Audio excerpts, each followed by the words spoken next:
okay, all right, you're not feeling well, Patrick, so go phone your local dealer, get some weed, get some drugs, and then just, ride it out like you've always been doing.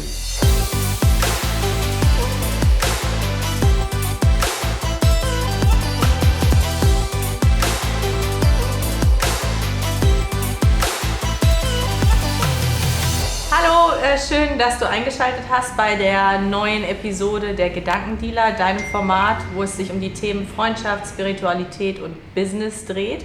Wir sind hier in London. Walthamstow. Ja, exactly. Ich habe überhaupt gar keine Möglichkeit, das zu lernen, glaube ich, aber das macht auch gar nichts. Ich bin einfach total neugierig und total glücklich, hier sein zu dürfen. Ich sitze neben Patrick Evans hier, meinem Cousin. Wir werden heute über das Thema Mental Health Issues sprechen.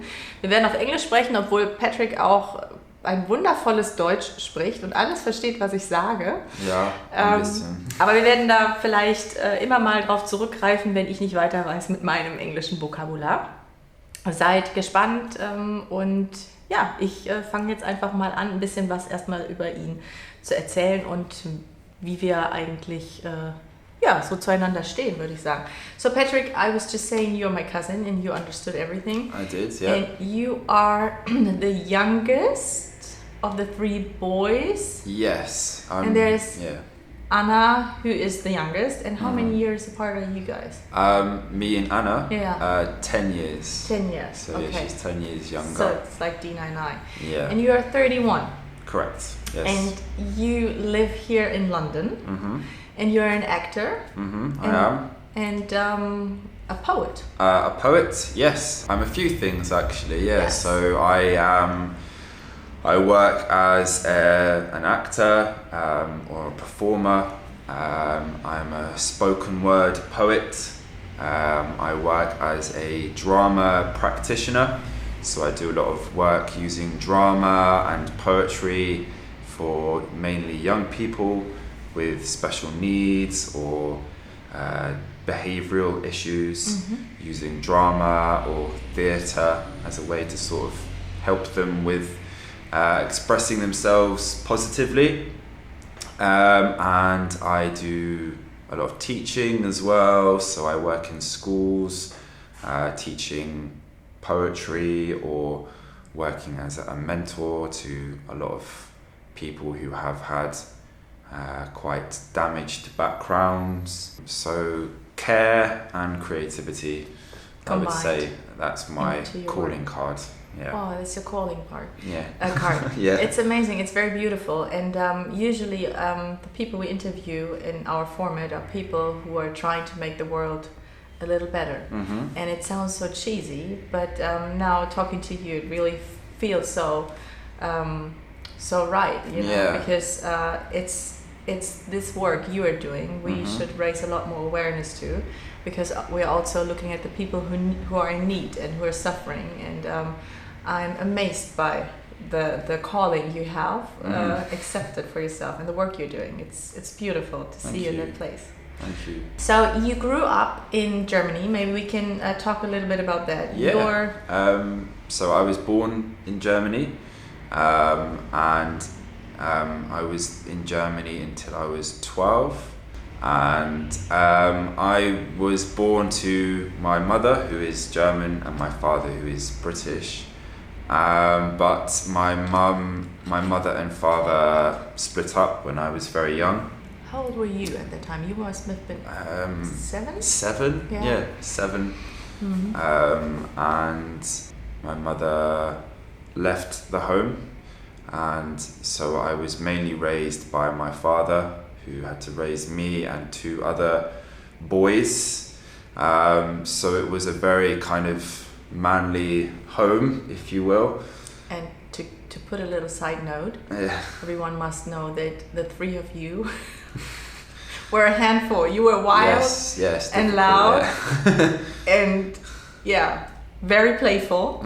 I always enjoyed spending time with you boys, but it was always, I think, for adults, a lot of energy. Yes, still is a lot of energy. That hasn't changed.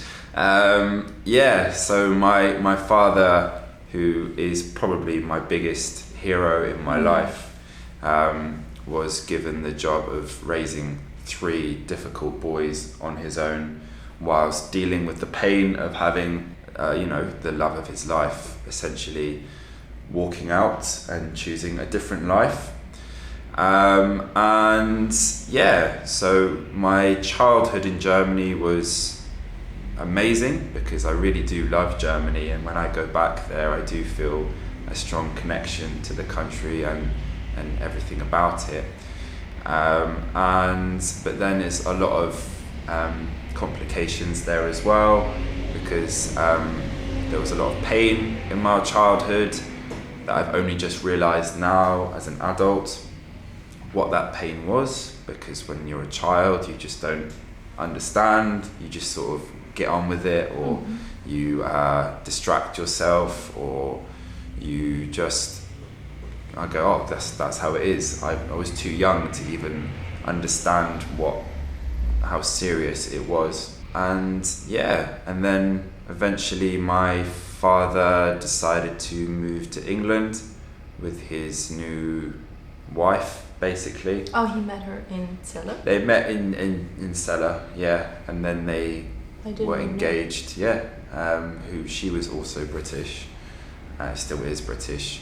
And they decided to move to England, and then obviously I was too young to decide what I wanted to do, so it was to England with my father and my brothers, and goodbye mother, goodbye Germany, and then I continued to be it was a very tricky transition for me, moving to a new country, being taken away from my mother essentially, having to get to grips with a new family dynamic.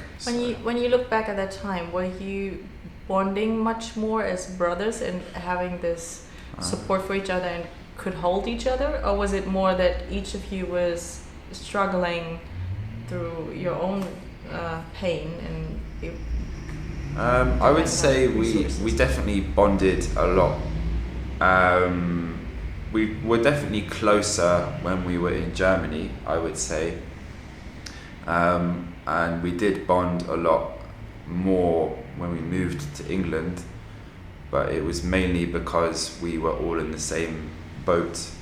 So if we ever had problems that would, we found difficult, like for example our stepmom or the new family dynamic, we were able to confide in each other and say, let's stay strong for dad, let's make sure dad's happy, So you were taking a lot of responsibility for dad, it sounds. Yeah, we did, because he went through so much pain with what happened with my mother, that we didn't want him to go through that again, basically. And how often did you see Hilla, your mom? Maybe once a year, maybe twice, but very, very rarely, and then that stayed about the same, I would say, up until she died. It was probably about once a year that I would see her. And I was always very happy to see her, but at the same time it was always very complicated, because when I was younger, particularly when we were in Germany, obviously my mum didn't cope very well with having had to leave her children and my father, and she became very unwell throughout a lot of her life, dealing with all kinds of mental health issues. She started to smoke a lot more as well. She was drunk quite a lot without me even realising at the time. Now I realised, that's why she was crying all the time, or that's why she wasn't all together. It's because she started to drink quite a lot, actually. And I remember that there was also times where she was on medication, so it must have been a wrong or an intense combination of the alcohol as well as the medication she got for her exactly mental health issues. No, it was a very it was not an easy sight to see for me as a young boy, having your mother crying and telling you to your face, going, I know you don't love me, I know you don't want to be around me, and all these things, and you're sitting there going, that's not true, Mum, I don't know why you're saying these sort of things. And it's a lot of, I don't know, you suddenly feel like, again, quite responsible for your mother's happiness and making her feel better, when, you know, it's meant to be traditionally the other way round. But I never knew how to deal with it, because again, I was too young to take care of a drunk person or an emotionally unstable person. And, you know, my mother wasn't like a mess, you know, she did well, she was still strong, she still had her humour, she still had her charm. And, you know, she raised my little sister very well, very healthfully, from what I can tell so far. It seems to be that way.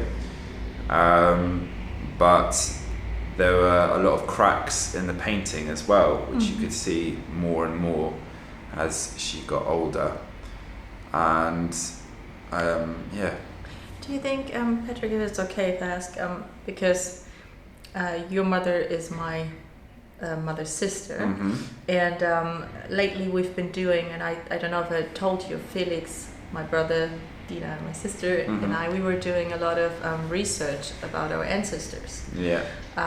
With Rainer, our uncle, and we went way back, and it was really interesting for me. And I was still searching, because we have a history of mental health issues in our family. So I'm still searching for the, how do you say, Ursprung?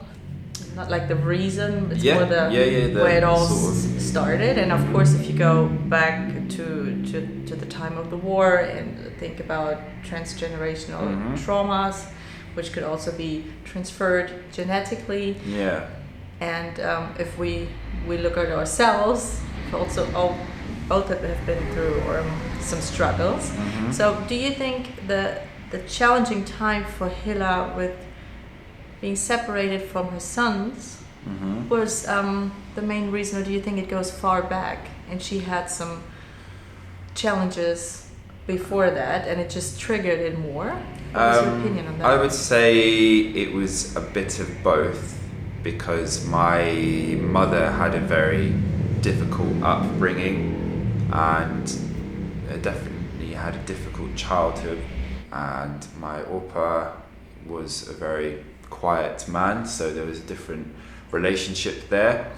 And it's interesting, because it's our Oma, our Opa. Oh yeah, they're the same. Yeah, sorry. No, that's okay. It is strange, because we also probably have to mention that we both don't see each other that often as well. So it's strange, but it's Oma and Opa. Yeah, Oma. Yeah. But it's interesting, because I experienced it the same way. So I could underline exactly what you were saying. I understand, But it is. It's interesting, isn't it? We're blood family, but we don't see each other enough. And this is kind of an example of the kind of relationship I have had with my mother in a lot of ways, and my mother's side of the family, that we are family and that we are actually deeply connected, but we haven't got that kind of umbrella over us, which is the same sort of thing you would have with maybe more of a tight-knit family. We've kind of got these little separate umbrellas. And now we're sitting here. It's like, oh, hi, there you are. But we need to be under the same one, but it's true, it's interesting. So sorry, so you also would say it's both. It's something that goes way back to her upbringing? A bit of both, because I do remember as a child seeing my mum as a very healthy human being. She was very health conscious, quite fit, athletically, Very attractive woman. Yeah, very beautiful and very, very health conscious about lots of things. But I do remember my mum talking very openly about how difficult her childhood was, how difficult her upbringing was. She was with a person before my dad who was quite abusive, and she had her skeletons, externally in terms of circumstance. She had her skeletons there for sure. But I wouldn't be surprised if there was something to do with genetics as well, because I do believe that trauma doesn't just finish with one person. It does kind of resonate into the next generation of people that you are helping to create. Yes. And in terms of trauma, there has been a lot Orpa was a soldier in World War II, a German soldier in World War II. And there's definitely something there. And this is something I'm only learning to explore now, about how trauma and the things we go through in our life can echo into the children we have as well. And what that's about. I mean, I don't know enough about that kind of thing, but there is definitely a lot of evidence I've found in how people behave compared to the life that they've been brought up around, rather than just the actual parents they have. And so I'd say a bit of both. I experience it the same. That's why I'm searching as well. And I still think there are a lot of secrets, especially if you look at the war generation, because it was this taboo. You don't talk about it. So the people who survived, they were just getting home and then trying to continue with whatever life was left or was offering to them. And then it was so sad that when he was reunited with his wife and Rainer, his young son, that she died by an accident as well. And then I don't know about the stories you've heard, how the marriage was arranged with our Oma and No, I've not heard enough, to be honest. But I think we still don't know the whole story, since there were two girls born into that family, your mother and my mother, so there had to be some kind of connection, I think. Yeah, even there though must have been some kind of love and affection there that was more than just you're going to be together now, and that's it. Exactly. And the strict religion is also something I've heard was hard for the girls, and also for our uncle to grow up in that constellation. So I think there's also some reasons, like some hard facts we could probably grab on and say, okay, circumstance, for sure, that's a reason. But I also agree that there's a lot of research for the genetic transfer of mental health issues. So if it's okay with you, if we go back to your life now. Okay. So what was the first time that you realized, I'm not just going through normal adultery challenges, or dealing and processing with the new mother and something of the divorce of my parents, but when did it start that you felt like, okay, so that's more than I can take? I can't pinpoint it to a specific moment, but I do have to say that throughout my whole life I've definitely always felt quite depressed, usually depending on circumstances, but I've always felt a little bit off, or I've always thought that I was a bit weird or different, and there's a lot of circumstance to do with that, which didn't help in terms of why I didn't have much self-value, But I would say the moment I realised I need help, basically, not just, I need to just sort of, take a bit of time off and then I'll be fine. I think was probably when I was about 28, because between like my teenagehood and then, I always, I'd been to doctors and spoken to friends and said, I'm depressed and this and that, had some medication, come off it, this and that, but generally speaking, I didn't really address it enough. But then it was when I was 28 and I was seeing someone at the time, and it didn't work out, partly because of how I saw myself and how I saw life. And I would say things like, I've accepted that I will never be happy, and I've accepted that happiness is only for certain people and not for me, and all this kind of language was being spoken of a lot. And I'd kind of programmed myself into thinking that way, and eventually it didn't work out between us because she, for whatever reason, she couldn't do what it was that needed. She didn't want to be around people that spoke that language.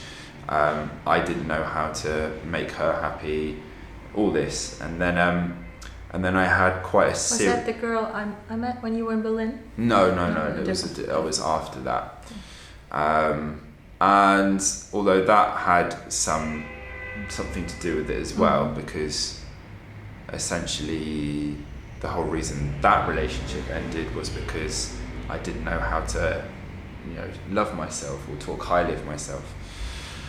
And then this happened again, basically with a new person, but on a much more serious level.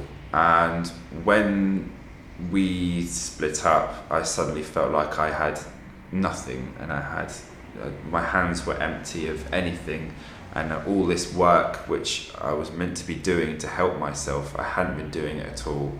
And then I went into a very, very serious breakdown and became suicidal, essentially. And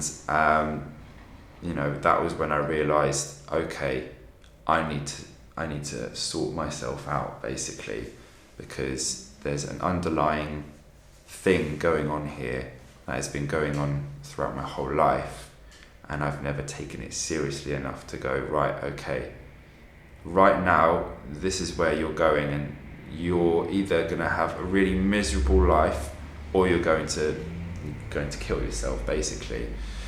And was that it sounds so brave. Was it easy? Because this is already the first step of self-love. Yeah, it was very, I didn't feel brave at the time. I felt like I was, I felt like I was crazy or something. I felt like I was a person that should be kept in a room and kept away from society.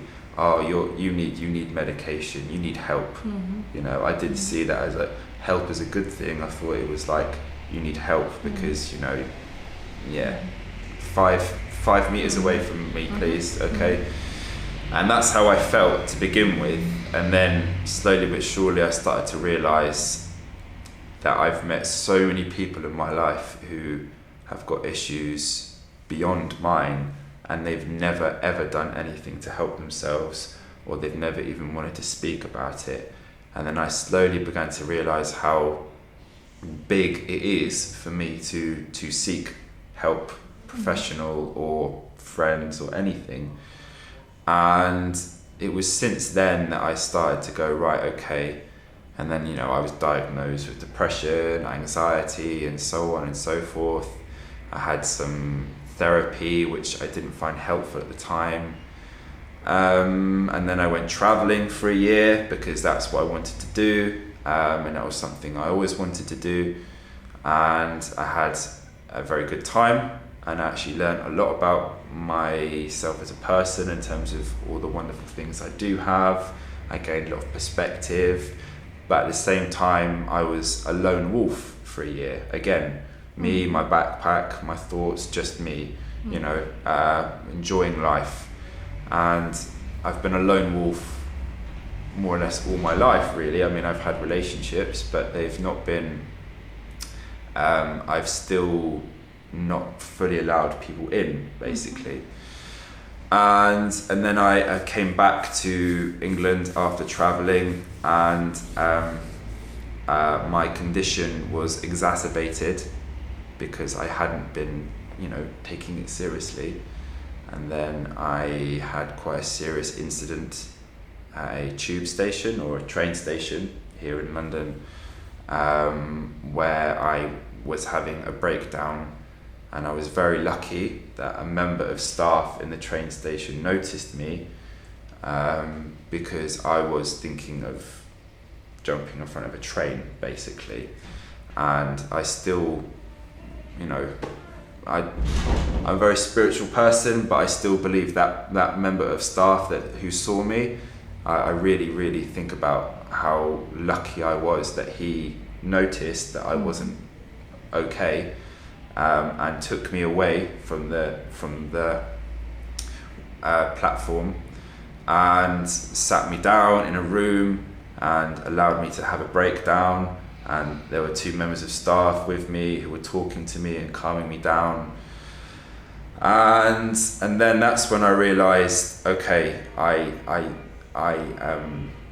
you know, I had that original thing maybe when I was 28, but I've really got a lot of work to do, because at the moment I'm either going to go down a path which I was doing in my mid-20s of going to parties, taking drugs, doing all kinds of things and thinking, oh, life's great if you keep doing this. And you can't keep doing that, because that doesn't work, unfortunately. So there's always a coming down on the drugs. There is a come down, but I never had the come down. Because you always get it. Because I was always, I liked it too much. I actually got quite high from the experience of being out all night and so on and so forth. And then I was very lucky, though, that I was doing a job at the time where, you know, I was teaching and doing a lot of good things in the world. But I realized that those are the two paths I suddenly had in front of me. It was either, okay, all right, you're not feeling well, Patrick, so go phone your local dealer, get some weed, get some drugs, and then just, you know, ride it out like you've always been doing. But then there's only so far you can go with that. And I have seen with my own eyes the worst you can face when you are, you know, going to live in that life. You know, you suddenly realize your friends aren't your friends, they're just people who you take drugs with. And different kind of crowd. Exactly. And then it was either live that life or kill myself, and that's the only choices I was looking at. And it was like, okay, I have more choices than that, surely. And that's when I started to turn one of those choices into, you know, survival. And I do have to thank my little sister massively for this, because we were having a Skype conversation, and I told her very honestly that, you know, I am suicidal and I want to kill myself. And me just saying that, she suddenly broke down in tears, just talking to me.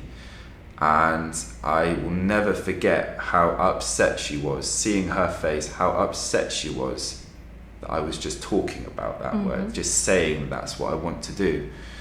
And I'm very protective of my little sister, and obviously, yes, me and my brothers lost our mum, but she lost her mum and probably her best friend as well, you know, because my sister didn't have brothers and sisters in the house. All she had was my mum and her dad, who she never got on with. So suddenly, I would say she's probably the one that we were most concerned about in the family when my mother died was Anna. So seeing how much pain she was in then, and then realizing, hang on, this isn't just about me, This is about what I leave behind. This is about my sister, my family, my friends. And then that gave me a goal, and I would say ever since then, I've been doing everything I can to make sure that I can be the best version of myself and be a person that a lot of people tell me who I am.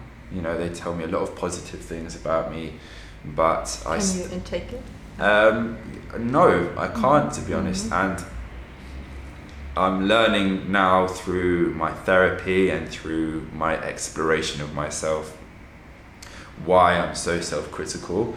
And a lot of it does come from my upbringing, but a lot of it does come from me choosing to be an actor as well, and having gone to drama school where you're taught to be very self-critical and you're taught to be very harsh on yourself, and so on. And I'm learning where that comes from, but also it's to do with my lack of self-worth as well. And I have these flashes where I'm like, no, I am amazing, and I am generous, and I am strong, and I have got love, and I have got this and that, and all these things that really empower me. But I would say most of the time, if people are offering me compliments or offering me some kind of warmth, generally I'm still a little bit like, are you sure? What do you want? What's the motive? What's the return? Yeah, are you trying to get something from me, or are you just, is your life that bad that you think I'm good? That is still a thing in my head that I think, and that is something I'm learning to work on, but at the same time I'm aware of it now. And because I'm aware of it, I've become a lot more buoyant. What does that mean? I'm buoyant when you're floating rather than sinking, Mm-hmm. basically. Into going, okay, you don't agree with that person's positive outlook, not because you're a bad person, but because of the conditioning and so on and so forth.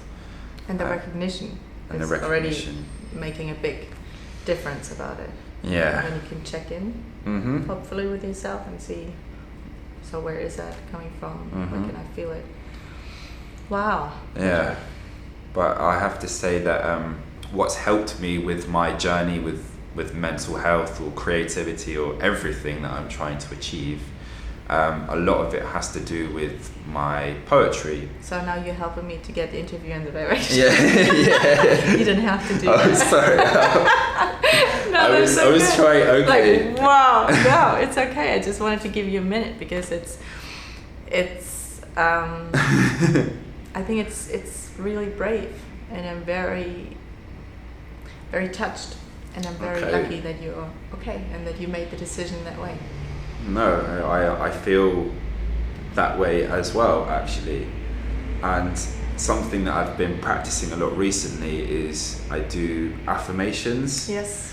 And it's something I learned from Buddhist techniques, but it is very transferable.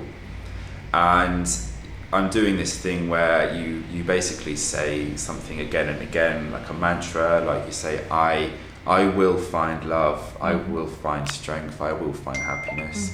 But then I've started to change that to saying, I have love, I have happiness, I have strength, I have fortune, and then I am, exactly. And doing that has really helped me. Amazing. And doing that, because just saying that 100 times a day to yourself, it becomes a bit more of a broken record in your head. Yeah. And then you're hearing that, even if it's just background noise in your head, you're hearing that more than negative thoughts. And it's great, and it's I think it's one part in the behavioral psychology uses a lot of those techniques to get you conditioned in a more positive way. But on the other hand, I think it's, and now we're getting to your part, it's very important to deal with what's in yourself on a non-cognitive level, I believe. Okay. And I'm so convinced that the artistic way is a great way of dealing with emotions, because then it's more creative, and then you can't reanalyze or interpretate the whole time what are you doing and why you're doing it, because from my own perspective, I sometimes, when I was dealing with my mental health issues, I was always thinking, okay, am I manipulating, or is it really true, or why am I doing this? So in a way, like having my inner game dance, whatever you would call it, going on. And once I start being able to turn off my mind for a second and just let it flow in whatever way, for me it's working with my body, for example. But I think that might be what happens when you do poetry, because once you're writing, then there's also this technique of therapeutical writing, where you just feel like someone is moving your hand. I don't know if you experience that too. When you write, it's like something is just channeling out of you. It's not you. Yes. Yeah, I feel that sometimes. But it is you. It's just a different level you're connecting with, and I think that's besides the behavioral techniques. I think it's great. So maybe you can tell us what was the time you started writing poetry, about journaling. Did you do that? And well, I've always written. I've always been very creative, and I loved when I was younger. I've always connected to hip hop and rap. So I would write little raps and poems to myself, and me and my friends would practice things sometimes, but only for fun. And I, when I was younger and, trained to be an actor, I would write plays, and I even started to write a feature film. So I was always creating things here and there. I love storytelling in all forms, really. But I started to write poetry when a friend of mine actually, who was a rapper, basically, I said to him, oh wow, I always wanted to be a rapper. And he said, well, you can. And I was like, well, I'm a bit old now, or, I'm not in that world, or whatever. And all excuses. And then he was like, mate, you're a storyteller. He said, don't see it as rapping, just see it as storytelling. And I was like, okay. And I started doing that, just writing little poems. And then a friend of mine heard me say one out loud, and she was like, this is really powerful. I think a lot of people would connect to this. You should share it at one of my nights. And I was like, okay, all right. And then I shared it, and lots of people were really affected by it, and very grateful, and shaking my hand afterwards. And I suddenly found that this was like something I immediately agreed with. And a very close friend of mine who I've known all my life, he said to me, I felt like I really saw you in your element when you were doing that. There's something about poetry or spoken word which I think you really connect to. And then I started to watch spoken word artists like Kate Tempest and George the Poet, these people who play with wordplay and all these kinds of techniques. And I started to get involved in that, and then I just started to write lots of poems and stories. And then I realized how much room there was in the poetry scene for people to speak very openly about their demons and their issues, and that it's met with respect and love. And I thought, wow, if there's anywhere in the world for me right now to voice my demons, this is it, because I think I can help other people stand up and talk about things. And one thing I did see a lot as well, which I found very encouraging, was seeing a lot of men talk about things like this. And I learnt very recently that apparently, this is just a statistic apparently, but a lot more men feel more comfortable sharing their problems in front of a room of strangers than they do with their close ones. and apparently it's opposite with women. Apparently, I mean, this is just a fairly generalistic statistic. And why do you think it is that way? What is the difference? I have an idea of myself, but maybe you can share. I think it's to do with men not wanting to feel vulnerable around the people that they might feel responsible for. Mm-hmm. So if you are a father, for example, you might not want to sit amongst your children and your wife talking about how sad you feel, or talking about how you're not doing very well at the moment, because immediately the family would go, oh no, what are we going to do? Lean on him. He's the father, provider, and this is what we do in society. We look to the man. Mm-hmm. And it's the same with a lot of what we call like toxic masculinity, which you do see a lot now. I think there is more pressure on men not exposing themselves to the people they're close to. But for example, if I was standing in a room full of people I didn't know, I don't have responsibility over looking after them, or making sure that they need food, or making sure that they need someone strong to help them with something. Mm-hmm. All I can do is just open up, and that's all I can do. Mm-hmm. So I definitely think that there is it's mainly to do with social pressures that a lot of men feel like they can't be vulnerable in front of anyone, let alone their family or their close friends. And it's these wrong role allocations we have in mind that force us to fit to a certain a certain role, because society is teaching us that way, and it's our upbringing, and then it's the school system or academically, and then in your job you're also trained not to show or express your full self, because no, leave your personal stuff please outside of the door, and it's also it also affects women as well, but I think in different ways.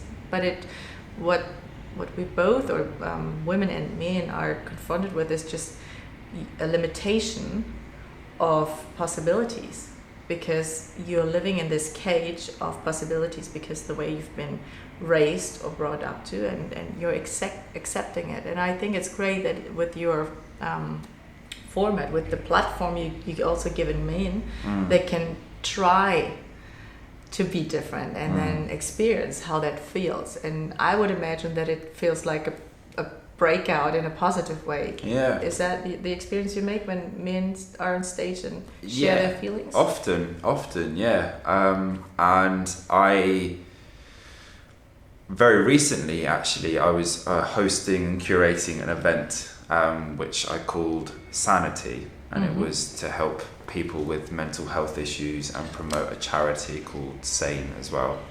And I had one man come, and he I knew him beforehand, and he was, if you saw him on the street, he's quite a tough exterior, a bit of a G, someone that you wouldn't expect to open up honestly about their issues.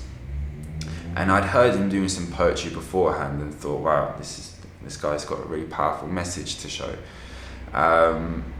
But when he did it at this event, because there were a lot of people there, during halfway through one of his poems, he started to feel quite emotionally, and he was starting to cry, and he was really sort of feeling really special about this resonance that he was getting back from an audience, and how powerful it can be to really sort of stand in front of a lot of people and be that vulnerable, and people shake your hand for it instead of going, come on mate, toughen up, Get people yourself together, reward your vulnerability.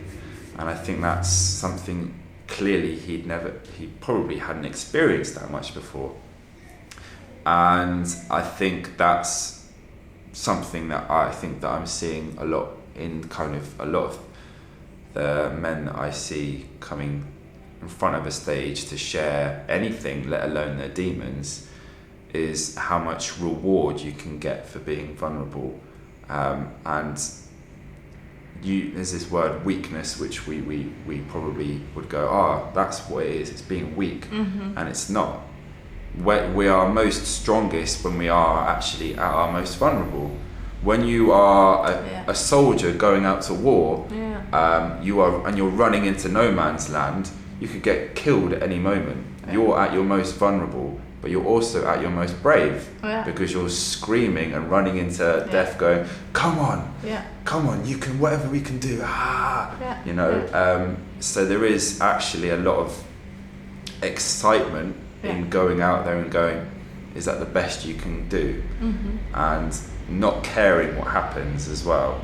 I think that's also very important, that people sometimes try to cover up what resonates in them. If they see someone so vulnerable, not everyone can how do you say that, can aushalten, damn it, can accept that, because it resonates with their own suffering and pain, and they maybe are not treating themselves like let it go. So they try to comfort and then cover it up again, but it's actually necessary to go through the pain in some ways and see what's behind that pain, and to go shoulder and shoulder with your demon and see what if we both look for something new coming up.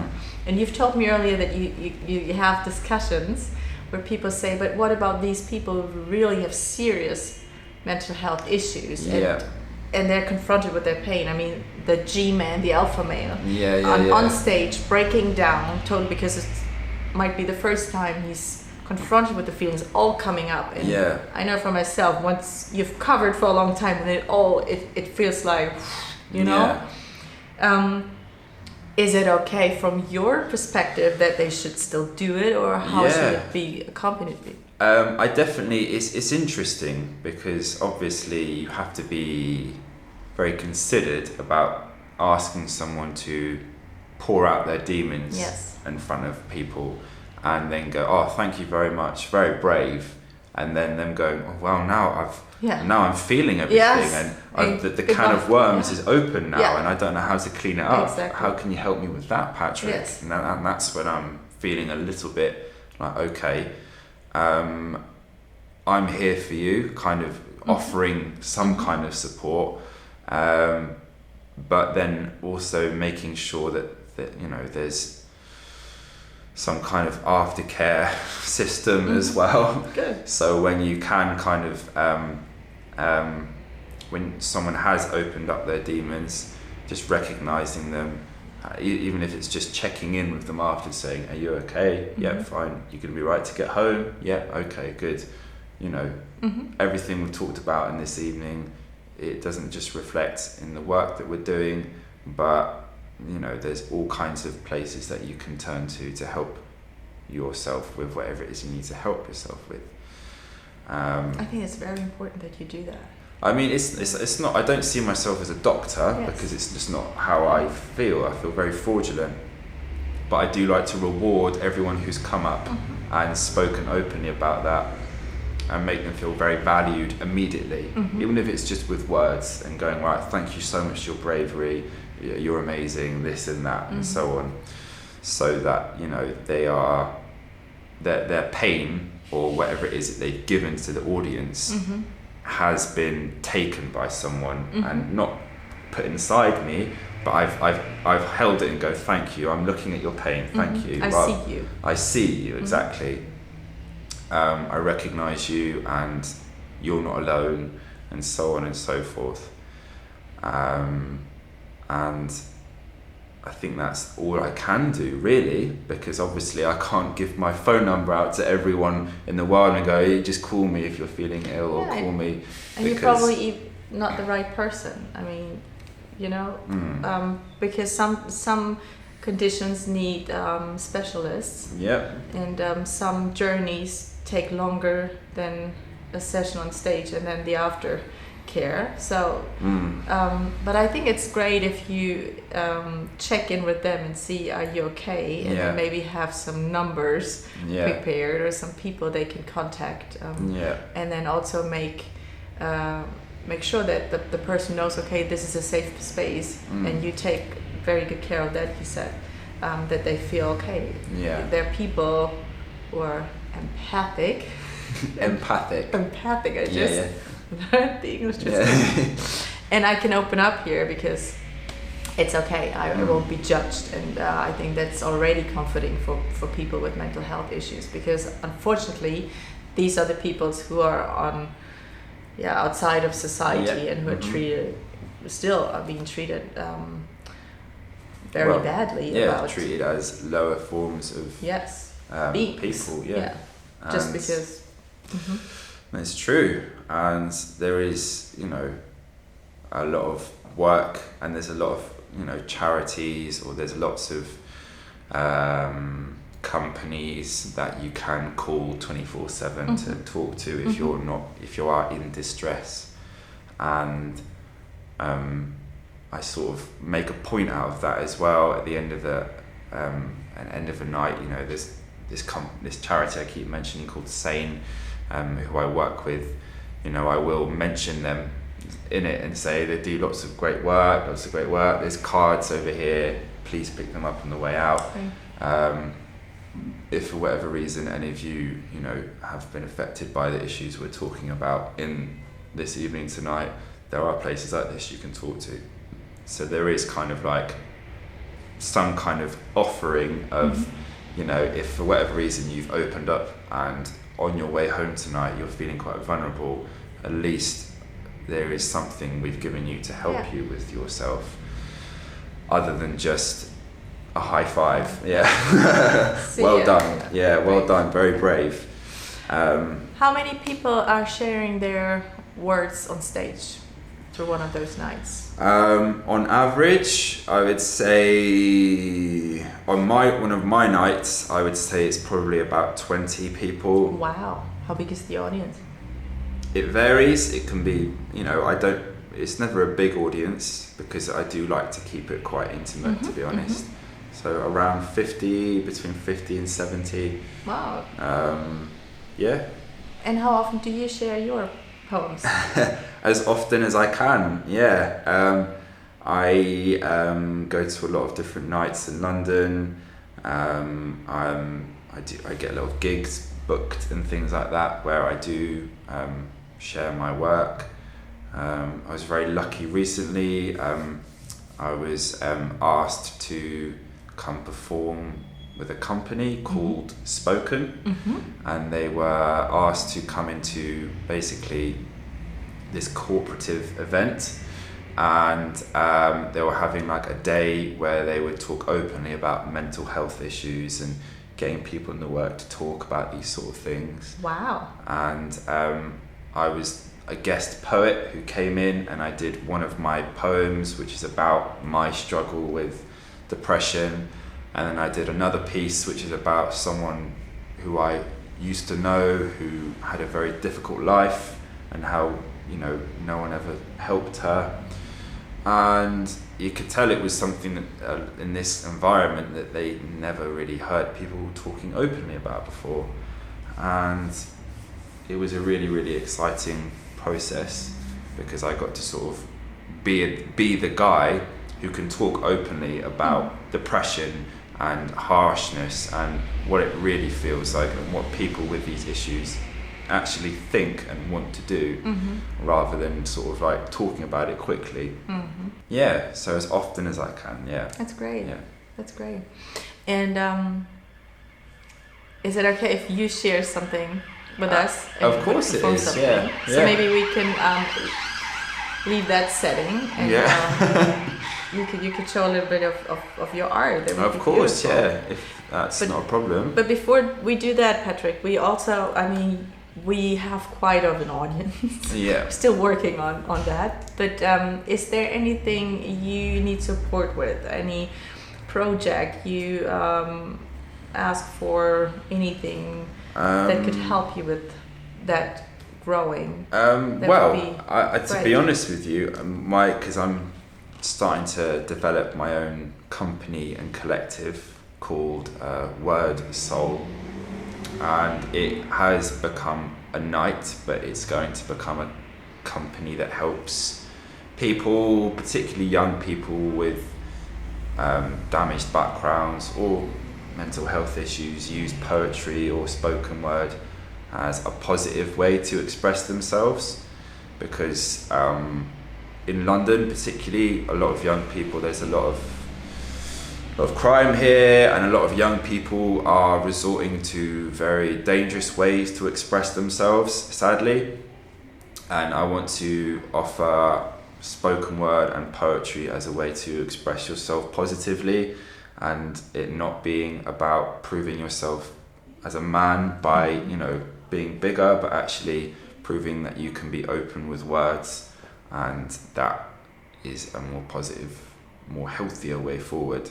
Beautiful. Yeah. So it's like events. Yeah, events. You're offering through England or London? London to start Yes. off with, and then my aim is to create like a course essentially where people can come and learn how to use spoken word and poetry, and it can be, you know, a number of weeks, and then it culminates in them producing a piece of spoken word which, you know, can be showcased in front of you know, a body of people, whether it's, you know, poetry enthusiasts, whether it's mental health workers, or, you know, a collective of people.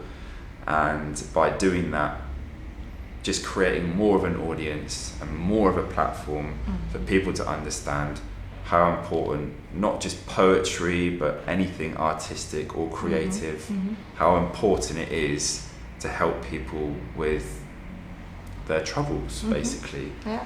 And how much more reward we need to give people for being vulnerable, and how much more reward we need to give for people to be able to stand in front of a lot of people and just be open about something, and not be scared of that, because there is still a stigma in society.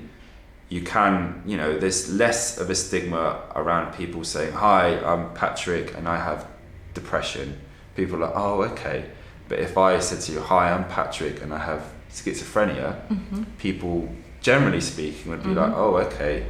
When actually there's lots of very capable people in society who have schizophrenia, who know how to deal with it, and are able to do typical jobs and so on and so forth. But they're still kind of cast to the side, because when it is like a one-to-one situation, and they're like, "Oh, why are you not drinking any alcohol?" "Oh, because I suffer from schizophrenia." Oh, okay. And then it's like, "Oh, that's... I have something to go to." Oh, okay. Or if you're in a date situation, it's very hard. And I've had that experience myself, you know, because I've been clean for about a year now, which is a big thing for me.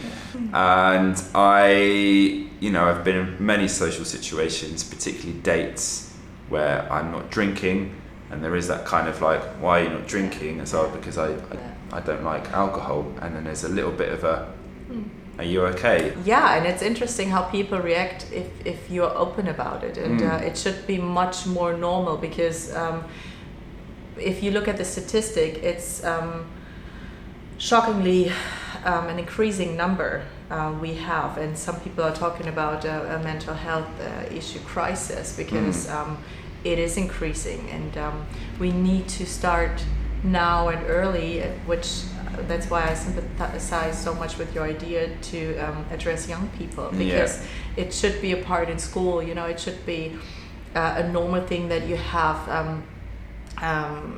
psychologists at schools, or counselors at least, and not just one for a school of 1,000 kids, but and trainings or classes about meditation, empathy, artistic tools, how to deal with anything that comes up in your life. So here's your big supporter. If I would really like to continue to talk about your project, because it would be also great to offer that in Berlin as well. So maybe we can make it bigger. Absolutely. Than just... I'm trying to think as big as I can with it.